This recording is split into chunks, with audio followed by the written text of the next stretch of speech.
Hey friends, a lot of users wish to know what are device drivers and what are they used for, why are they important. So we have hardware and software. Now both of them don't have the same language, so we need a connection between them.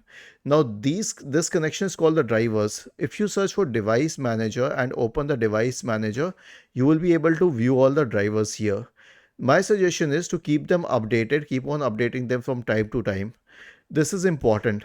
Otherwise, if they are obsolete, then the specific hardware will not be able to connect with the system. So in that case, the hardware would be good, the software would be good, but there's no connection between them. And this is why we need to update the device drivers from time to time. They are very important. Without them, we will not be able to communicate the hardware and the software. Was this helpful? If yes, then please subscribe to the channel. If not, then let us know in the comment section of the video on how we could help you further.